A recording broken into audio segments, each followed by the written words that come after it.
Malolele, everyone. My name is Aloha Mahe, and no, not from Hawaii. I'm from Tonga, the Kingdom of Tonga. I graduated from BYU, Hawaii, in 2018, December, and I currently reside in Salt Lake City, Utah. I was a TA for Sister Scanlon when I was in BYU, Hawaii.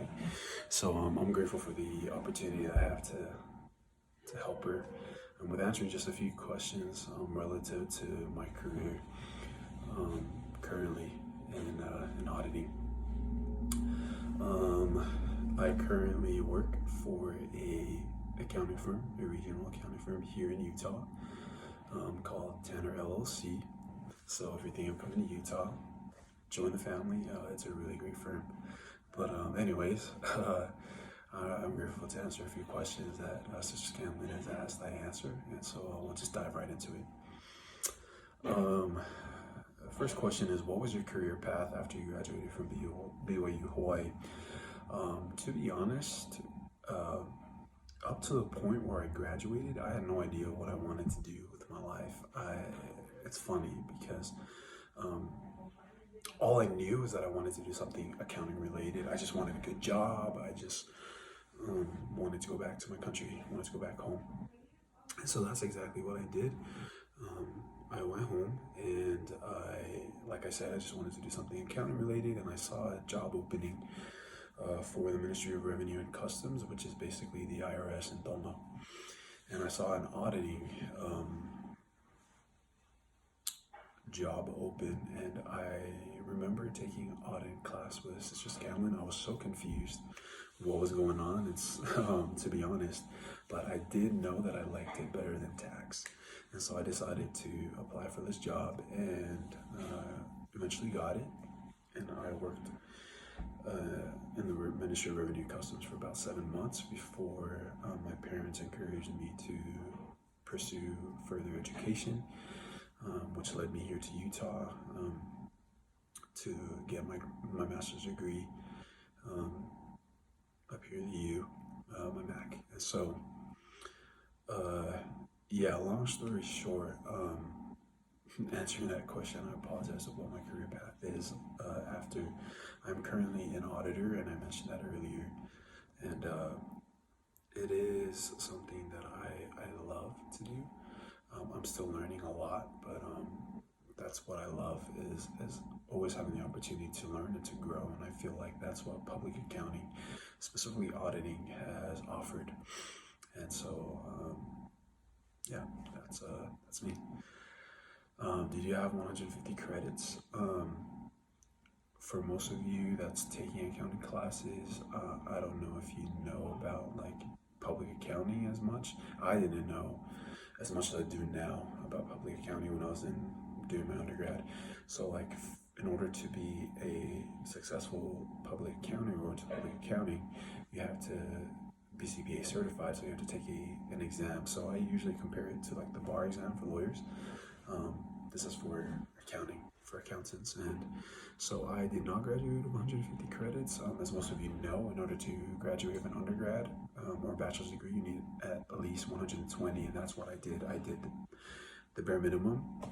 I just wanted to get out of school, so once I hit 120 credits, I didn't go over or anything like that. So yeah, I did not have 120 credits until I came and did my master's. So what the master's degree offers is the extra 30 credits that you need to be CPA certified. And so yeah, that's where I'm at right now. I now have 150 credits, and I'm eligible to take the CPA exam. So I'll be taking the CPA exam probably after busy season, so later on this year is my plan. I just want to be focused with work because I just started. I want to make sure I understand a lot of what is going on before I set time apart to study for the CPA exam, because it's a pretty brutal exam, according to my friends that's already taken it. Next question is, what are your daily responsibilities? As public accountants, we're known for racking up pretty crazy hours, and so it's expected of us, especially during busy season. So my contract when I signed with this firm is that we have to, um, when we get the opportunity to work at most or at least 55 hours a week. And personally, I haven't reached 55 since I've started. I've reached 50 hours these past few weeks.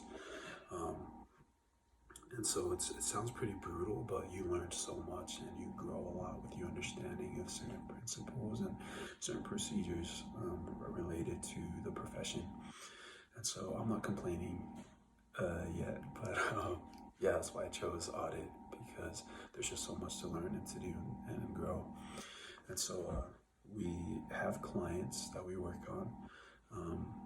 The reason when we go over 50 hours sometimes is because we have like a deadline that we need to meet. And so we would just hammer hours so that we can get or meet the deadline. So yeah, I don't know if I answered that question entirely, the daily responsibilities, but yeah. What technical accounting skills do you need? I think the technical skills that you need to be a successful accountant is number one.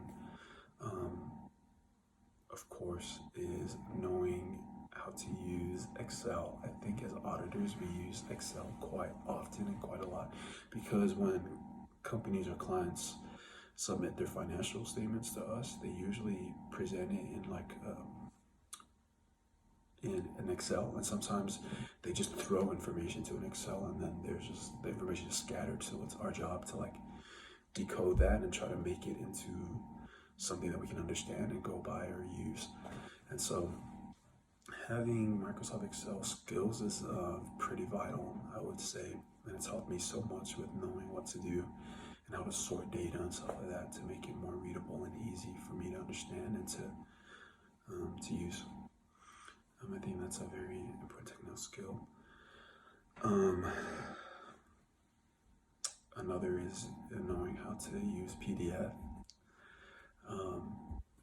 and just organization, I would say, is very vital and important, because when you start with a firm, they usually teach you everything that you need to know. So I think if you already understand how to use a certain software, that helps you, like that's an advantage to you with knowing how to execute your job faster and more efficiently. What soft skills do you need to be an auditor? I think the number one soft skill that you need is knowing how to communicate, not only with your client, but with your team. So usually when you get an interview, majority of the question is related to teamwork and communication. And I think those are two very important skills for you to attain and to strengthen, if that's something that you're not really good at.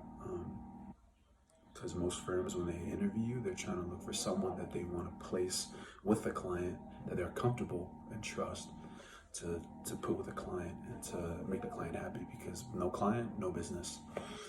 And so, yeah, that's my 2 cents on that. Why did you choose auditing? I may have mentioned this a little bit earlier. I took a tax class with Sister Chen.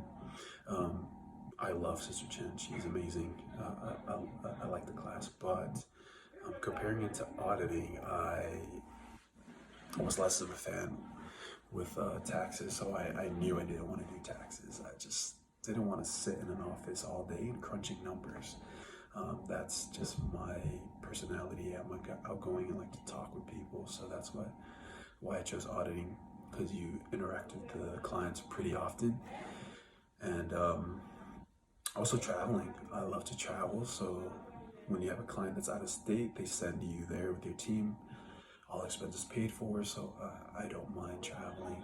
That may change when I get married later on this year, but for now, I love to travel. So that's some of the main reasons why I chose auditing. If you could give one piece of advice to students now, what would it be? I'm pretty sure you get a lot of advice from your academic advisors, from your coaches, or just from different people. If I were to give advice, my number one advice would be to do an internship. The reason why I say that is because doing an internship it can be nerve-wracking, but it gives you a fair idea of what it is that the job requires you to do. So if you're still indecisive what you want to do, I'd encourage to do an internship. If you're not sure with tax auditing, I have a friend who did both tax and auditing internship, and she decided later that tax wasn't for her. So that's just a thought. I know you want to get rid of school. I know you want to graduate, but I promise you, you won't regret it. If that's something that kind of bothers you about what you want to do after, do an internship.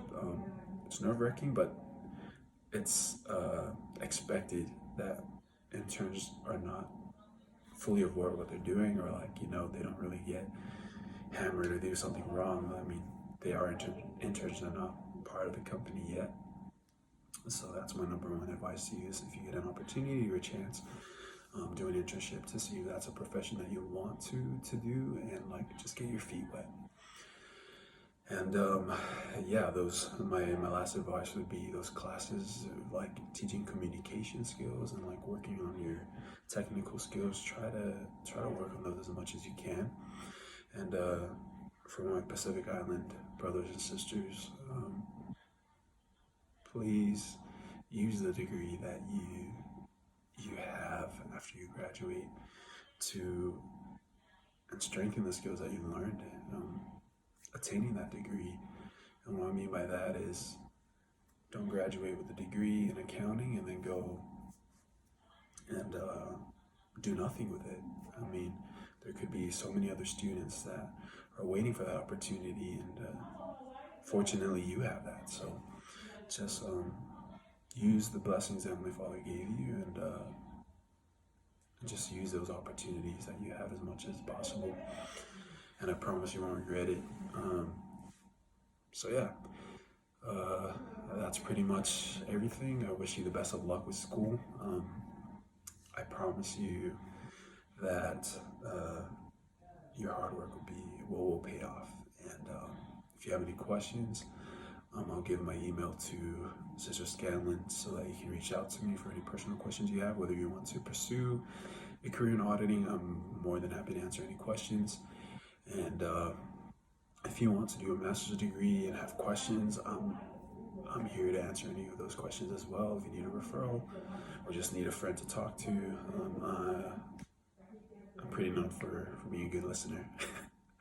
So yeah, pretty much that's it. But much ofatus to everyone, and have a good rest of your semester.